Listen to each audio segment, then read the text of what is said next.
Hello everyone, कैसे हो आप सभी। तो आज के इस वीडियो में हम क्लास 10th का एसएसटी यानी कि सोशल साइंस के सैम्पल पेपर को सॉल्व करेंगे और ये लेटेस्ट सैम्पल पेपर है जो कि आपके आने वाले बोर्ड एग्जाम के लिए मोस्ट इम्पोर्टेंट है। तो चलिए शुरू करते हैं। तो सबसे पहले एक बार हम पेपर के पैटर्न को समझ लेते हैं। तो देखिए, जैसा कि आपको पता है कि आपको 3 आवर्स का टाइम मिलता है क्वेश्चन पेपर को करने के लिए और 80 मार्क्स का आपका एग्जाम होगा। अब क्वेश्चंस की ओर बढ़ने से पहले यहाँ पर हमें कुछ सामान्य निर्देश यानी कि जनरल इंस्ट्रक्शंस दिए गए हैं, इनको एक बार हम रीड कर लेते हैं। तो फर्स्ट पॉइंट में क्या बोला है, यह प्रश्न पत्र 6 खंडों में विभाजित है। खंड क, ख, ग, घ, अंग एवं च। इस प्रश्न पत्र में कुल 37 प्रश्न है। ठीक है। इसके बाद सेकंड पॉइंट में क्या बोला है, सभी प्रश्न अनिवार्य है, यद्यपि कुछ प्रश्नों में आंतरिक चयन उपलब्ध हैं, उनमें से किसी एक प्रश्न को ही कीजिए। और थर्ड पॉइंट में बोला गया है प्रश्नों के सामने उनके निर्धारित अंक लिखे हुए हैं। और फोर्थ पॉइंट में बोला गया है कि खंड क प्रश्न संख्या 1 से 20 तक एक अंक वाले बहुवैकल्पिक प्रकार के प्रश्न हैं, यानी कि एमसीक्यू हैं 1 से लेकर 20 तक। इसके बाद फिफ्थ पॉइंट में क्या बोला है, खंड ख प्रश्न संख्या 21 से 24 तक में 2 अंक वाले अति लघु उत्तरीय प्रश्न है। प्रत्येक प्रश्न के उत्तर 40 शब्दों से अधिक नहीं होना चाहिए। और सिक्स्थ पॉइंट में बोला गया है खंड ग प्रश्न संख्या 25 से 29 तक में 3 अंक वाले लघु उत्तरीय प्रश्न है। प्रत्येक प्रश्न के उत्तर 60 शब्दों से अधिक नहीं होना चाहिए।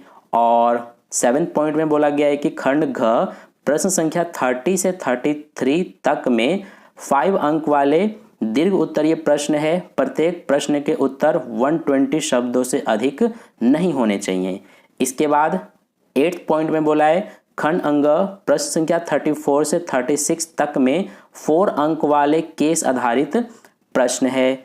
इसके बाद 9th पॉइंट में बोला गया है कि खंड च प्रश्न संख्या 37 एक मानचित्र आधारित प्रश्न है जो 5 अंकों का है, जिसमें 37.1 इतिहास से संबंधित, 2 अंकों का मानचित्र कार्य और 37.2 भूगोल से संबंधित 3 अंकों का मानचित्र कार्य है। इसके बाद लास्ट पॉइंट में बोला गया है मानचित्र आधारित प्रश्न संख्या 37 के स्थान पर दृष्टिबाधित विद्यार्थियों के लिए अलग से प्रश्न दिए गए हैं। ठीक है। इसके बाद ये हमारा जनरल इंस्ट्रक्शंस इंग्लिश में है, आप चाहें तो इसे भी रीड कर सकते हैं। इसके बाद अब हम चलते हैं सबसे पहले फर्स्ट क्वेश्चन पर। तो ये रहा हमारा फर्स्ट क्वेश्चन। यहाँ से हमारा सेक्शन ए स्टार्ट हो गया और सेक्शन ए में टोटल 20 क्वेश्चंस आएंगे, सारे एमसीक्यू होंगे और 1 मार्क्स ईच होगा। ठीक है। तो देखिए फर्स्ट क्वेश्चन क्या है हमारा कि 868 ईस्वी में छपी जापान की सबसे पुरानी पुस्तक थी, यानी कि 868 ईस्वी में छपी जापान की सबसे पुरानी पुस्तक हमसे पूछा है, यानी कि the oldest Japanese book printed in AD 868 was. तो कौन सी बुक थी वो थी डायमंड सूत्र। इसीलिए हमारा फर्स्ट क्वेश्चन का ये बी वाला ऑप्शन करेक्ट है। ठीक है। इसके बाद देखिए नेक्स्ट सेकंड क्वेश्चन। सेकंड में क्या पूछा है, किसके नेतृत्व में नए जर्मन साम्राज्य की घोषणा की गई। तो प्रशिया, यानी कि under whose leadership the new German empire was proclaimed. तो हमें पता है कि प्रशिया के नेतृत्व में जो है जर्मन साम्राज्य की घोषणा की गई, यानी कि नए जर्मन साम्राज्य की घोषणा जो है वो प्रशिया के नेतृत्व में की गई। तो इसीलिए सेकंड का हमारा ये बी वाला ऑप्शन करेक्ट है। इसके बाद नेक्स्ट है थर्ड नंबर का क्वेश्चन। तो इसमें क्या पूछा है, निम्नलिखित में से कोयले की सर्वोत्तम किस्म कौन सी है, यानी कि which of the following is the highest quality of coal. तो हमें जैसा कि पता है कि एंथ्रेसाइट जो होती है वो कोयले की सर्वोत्तम किस्म होती है, यानी कि सबसे हाईएस्ट क्वालिटी की एंथ्रेसाइट कोल होती है। तो इसीलिए हमारा थर्ड का ये सी वाला ऑप्शन जो है ये करेक्ट है। ठीक है। इसके बाद देखिए नेक्स्ट फोर्थ नंबर का क्वेश्चन। तो इसमें पूछा था दी गई विशेषताओं के आधार पर मृदा की पहचान कीजिए। तो फर्स्ट विशेषता देखिए क्या दिया हुआ है, मृदाओं का रंग लाल और भूरा होता है। सेकंड में दिया है कि आमतौर पर रेतीली और लवणीय होती है। और थर्ड में दिया है कि ह्यूमस और नमी की कम मात्रा। तो ये सारी जो विशेषताएं हैं ये कौन से मृदा की होती है, यानी कि कौन से सॉइल की ये सारी विशेषताएं होती हैं, क्वालिटी होती हैं, तो मरुस्थली मृदा की। ठीक है, तो इसीलिए हमारा 4th नंबर का ये सी वाला ऑप्शन जो है ये करेक्ट है। यहाँ पर देख सकते हैं आप, ये रहा हमारा सी ऑप्शन, एरिड सॉइल। ठीक है, इसके बाद नेक्स्ट है हमारा 5th नंबर का क्वेश्चन। इसमें पूछा था निम्नलिखित में से किसे काम का अधिकार भी कहा जाता है। तो फर्स्ट है महात्मा गांधी राष्ट्रीय ग्रामीण रोजगार गारंटी अधिनियम 2005। ठीक है, तो ये जो है हमारा फर्स्ट वाला ही राइट है, यानी कि ये जो हमारा आप देख रहे हैं इसी को हम कहते हैं काम का अधिकार, यानी कि इसे काम का अधिकार भी कहा जाता है, महात्मा गांधी राष्ट्रीय ग्रामीण रोजगार गारंटी अधिनियम को। ये हमारा एक योजना है। ठीक है, तो 5th नंबर का ये ए वाला ऑप्शन जो है ये करेक्ट है। इसके बाद नेक्स्ट है क्वेश्चन नंबर 6। तो इसमें बोला गया है कि दिए गए विकल्पों में से उचित विकल्प को चुनकर रिक्त स्थान की पूर्ति कीजिए। तो यहाँ पर देखिए ये हमें गतिविधियां दी गई हैं, जैसे कृषि और मत्स्यन यानी कि एग्रीकल्चर और फिशिंग, ये जो है हमारा प्राथमिक क्षेत्र में आता है, यानी कि प्राइमरी सेक्टर में आता है। ऐसे ही बैंकिंग और व्यापार यानी कि बैंकिंग और ट्रेड जो है ये कौन से सेक्टर में आएगा, तो ये हमारा तृतीयक क्षेत्रक में आता है, यानी कि टेरिटरी सेक्टर में आता है। तो इसीलिए ये रहा तृतीयक क्षेत्रक, यानी कि 6th का हमारा ये सी वाला ऑप्शन जो है ये करेक्ट है। ठीक है, ये आप देख सकते हैं ये रहा टेरिटरी सेक्टर, यानी कि सी ऑप्शन हमारा करेक्ट है 6th का। इसके बाद नेक्स्ट चलते हैं 7th नंबर के क्वेश्चन पर। तो इसमें बोला है सही मिलान की पहचान कीजिए, आइडेंटिफाई द करेक्ट मैच। तो ये रहा करेंसी नोट, मुद्रा का आधुनिक रूप, ये हमारा इससे है। इसके बाद सोने के सिक्के, मुद्रा का आधुनिक रूप, हमें आंसर पता चल गया, यही हमारा राइट आंसर है, क्योंकि करेंसी नोट जो है ये हमारा मुद्रा का आधुनिक रूप है, यानी कि मॉडर्न फॉर्म ऑफ मनी है करेंसी नोट। ठीक है, इसके अलावा ये जो है ये हमारा नहीं है, ये गलत मैचिंग है। पशु मुद्रा का आधुनिक रूप, ये भी गलत है। अनाज मुद्रा का आधुनिक रूप, ये भी गलत है। तो इसीलिए हमारा ये ए ऑप्शन जो है ये करेक्ट है 7th का। ठीक है, इसके बाद नेक्स्ट चलते हैं क्वेश्चन नंबर 8 पर। तो क्वेश्चन नंबर 8 में क्या बोला है, निम्नलिखित में से किस देश को बहुसंख्यकवाद के कारण गृह युद्ध का सामना करना पड़ा, यानी कि which among the following country had to face civil war due to majoritarianism. तो ये जो है हमारा श्रीलंका है, यानी कि श्रीलंका जो देश है इसको बहुसंख्यकवाद के कारण गृह युद्ध का सामना करना पड़ा था, इसीलिए 8th नंबर क्वेश्चन का हमारा ये ए वाला ऑप्शन जो है ये करेक्ट है, श्रीलंका। इसके बाद नेक्स्ट है क्वेश्चन नंबर 9। तो क्वेश्चन नंबर 9 में क्या बोला है, भारतीय संविधान के बारे में इनमें से कौन सा कथन गलत है। तो फर्स्ट देखिए क्या है, यह धर्म के आधार पर भेदभाव की मनाही करता है। ये हमारा कथन सही है कि जो भारतीय संविधान है वो धर्म के आधार पर भेदभाव की मनाही करता है। ठीक है, बी क्या है, यह एक धर्म को राजकीय धर्म प्रदान करता है। ये हमारा गलत बोला गया है कि जो भारतीय संविधान है वो एक धर्म को राजकीय धर्म प्रदान करता है, ये बिल्कुल गलत है। तो इसीलिए हमारा ये बी वाला जो है ये 9th क्वेश्चन का करेक्ट ऑप्शन हो जाएगा, क्योंकि हमसे ये पूछा गया था कि भारतीय संविधान के बारे में इनमें से कौन सा कथन गलत है, तो ये बी वाला कथन जो है ये गलत है। सी को भी देख लेते हैं, सभी लोगों को कोई भी धर्म मानने की आज़ादी देता है, ये सही है। और डी क्या है, सभी नागरिकों को समानता का अधिकार प्रदान करता है, ये भी हमारा सही है। तो सिर्फ ये जो बी वाला है ये गलत है। ठीक है, तो इसीलिए 9th क्वेश्चन का हमारा ये बी ऑप्शन करेक्ट हो जाएगा। इसके बाद देखिए नेक्स्ट क्वेश्चन नंबर 10। तो इसमें क्या बोला गया है, भारतीय संविधान की 8वीं अनुसूची में कितनी भाषाओं को शामिल किया गया है, यानी कि how many languages are included in 8th schedule of the Indian constitution.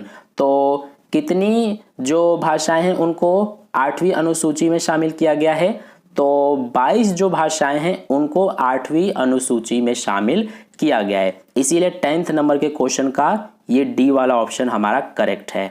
ठीक है, इसके बाद चलते हैं नेक्स्ट क्वेश्चन नंबर 11 पर। तो क्वेश्चन नंबर 11 में देखिए क्या बोला गया है, संघात्मक सरकार के विशिष्ट लक्षण है। तो संघात्मक सरकार के विशिष्ट लक्षण क्या हैं, ए में क्या बोला है, संविधान के द्वारा शक्तियों का विभाजन किया जाता है, ये हमारा सही बात है। कि जो संघात्मक सरकार होती है उसमें संविधान के द्वारा शक्तियों का विभाजन किया जाता है। बी में क्या है, विधायिका, कार्यपालिका व न्यायपालिका के मध्य शक्तियों का बंटवारा होता है। ये भी हमारा सही है, ठीक है, कि विधायिका, कार्यपालिका और न्यायपालिका के बीच में शक्तियों का बंटवारा होता है, ठीक है। और सी में क्या है, कर के स्रोतों को सरकार के विभिन्न स्तरों के मध्य बांटा जाता है जिसके माध्यम से आर्थिक स्वतंत्रता को सुनिश्चित किया जाता है। ये भी हमारा सही है, यानी कि डी वाला ऑप्शन करेक्ट हो जाएगा, उपरोक्त सभी। तो इसीलिए 11वें नंबर के क्वेश्चन का डी वाला ऑप्शन हमारा करेक्ट है।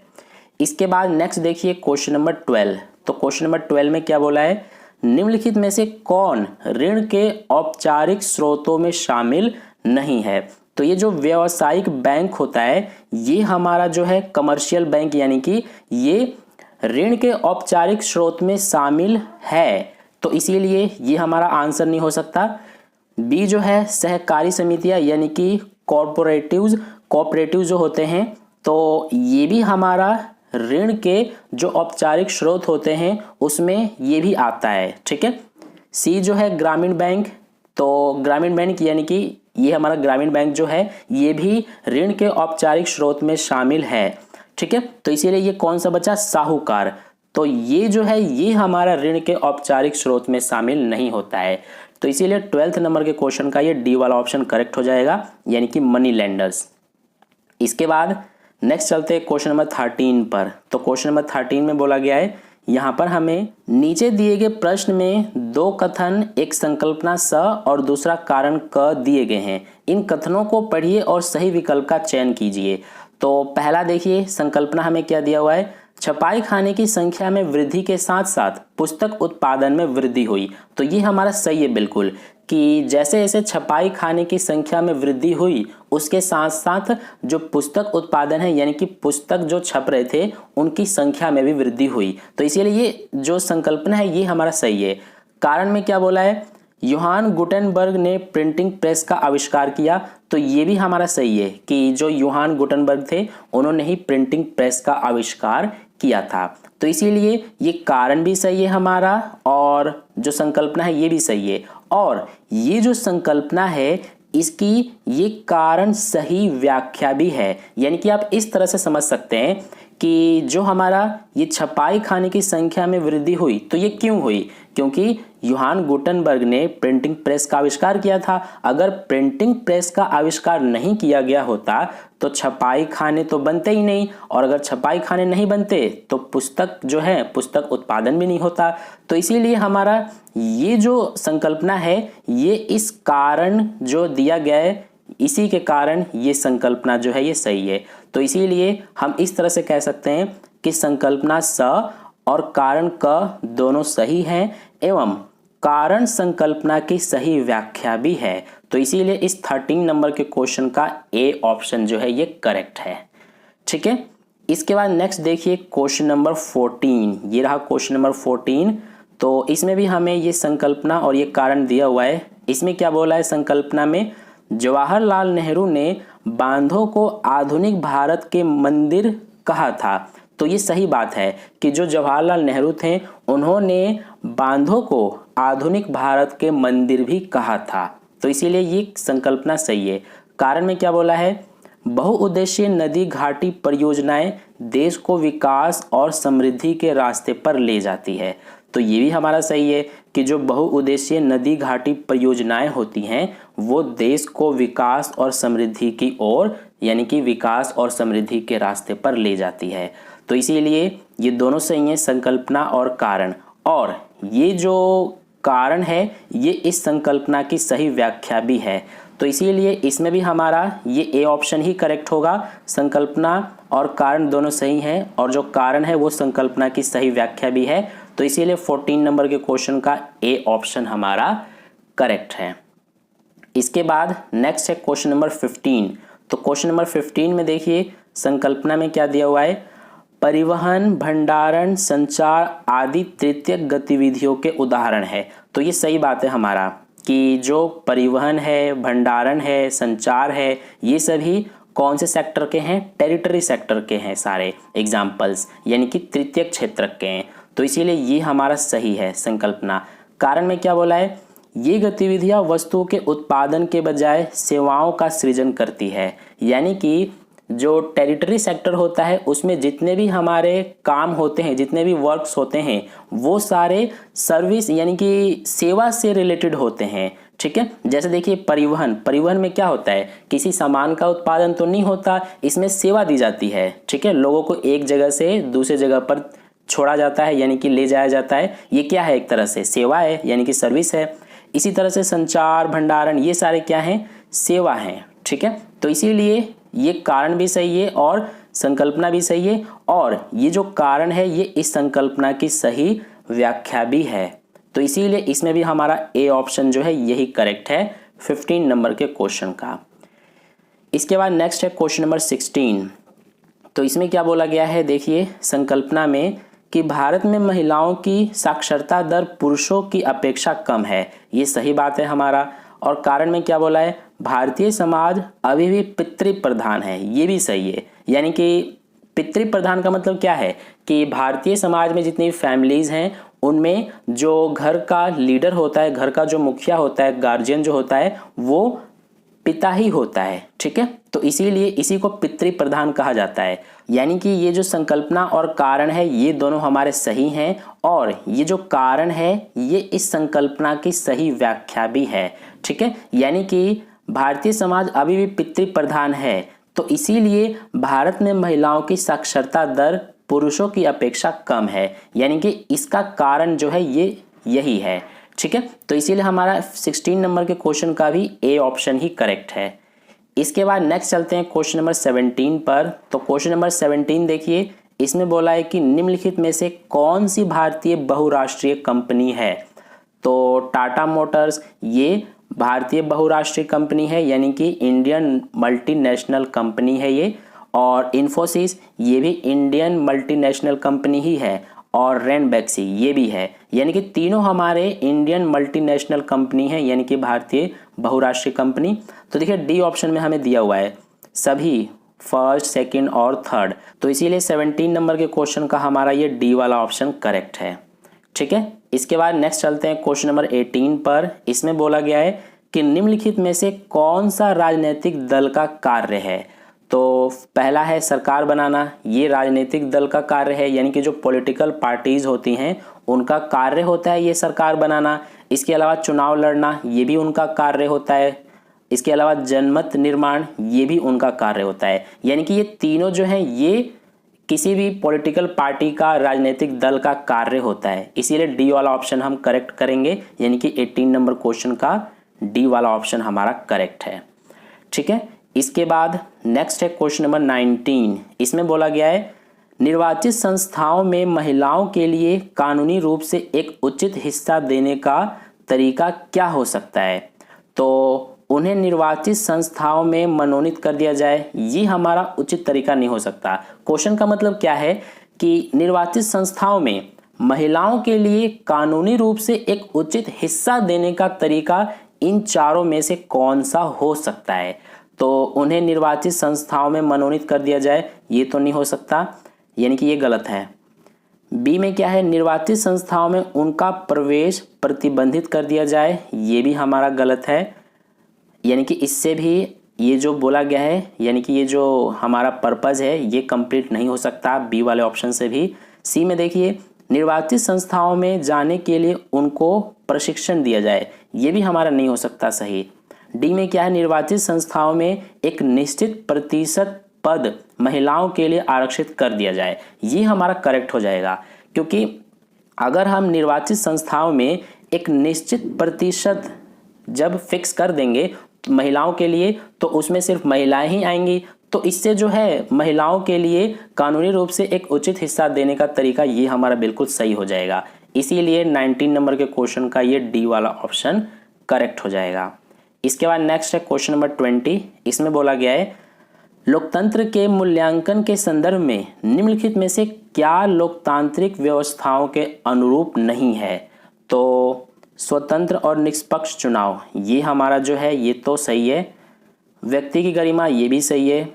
बहुसंख्यकों का शासन ये हमारा गलत है। और कानून के समक्ष समानता ये भी सही है, यानी कि हमारा ये सी वाला ऑप्शन 20 नंबर क्वेश्चन का राइट हो जाएगा।